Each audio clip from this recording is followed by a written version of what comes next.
We're all struggling in new ways because of the COVID-19 pandemic. At the same time, we're also seeing great solidarity. Individuals and communities are coming together to help others, especially those most vulnerable to the virus.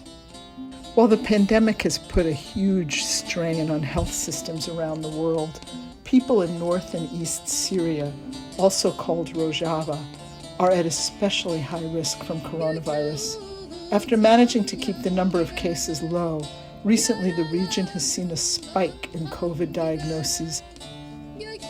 There are 4 million people living in North and East Syria, almost 1/3 of them in need of humanitarian assistance. This region has been devastated by 7 years of war against ISIS, and more recently has been repeatedly invaded by Turkey. After Turkey's invasion in October, more than 200,000 people had to flee their homes. Many of these people now live in camps, which are crowded and lack basic sanitary conditions. The Rojava Information Center has estimated that 10% of people living in prisons and camps will die during the pandemic. Since October, Turkey has continued to bomb North and East Syria and has often targeted critical infrastructure like hospitals and the water supply. Right now, 9 out of the 11 public hospitals in the region are damaged, and fewer than 10% of public health centers are operational. Over the recent months, Turkey has repeatedly cut off the water supply to an estimated 1 million people. It goes without saying that without water, it's almost impossible to prevent the spread of coronavirus. To make matters worse, the UN and World Health Organization have refused to provide test kits or humanitarian aid to North and East Syria. This is because the region, though organized and controlled independently of the regime in Damascus, is not internationally recognized as having the status of a state.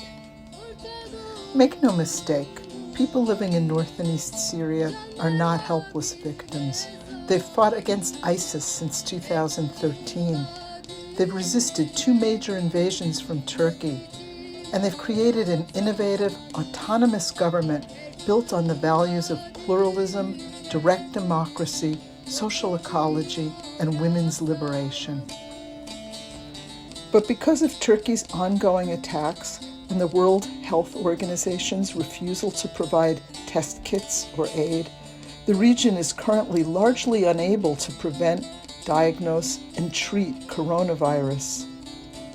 One way of helping the people living in North and East Syria is by donating to Hevya Sor, a Kurdish organization providing humanitarian aid to the region, and specifying the donation go for COVID aid to Rojava.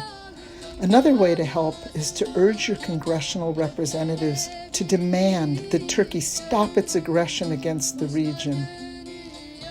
For more updates on the changing situation in North and East Syria, follow the Emergency Committee for Rojava on Facebook and on Twitter at Defend Rojava, or check out our website and subscribe to our email newsletter.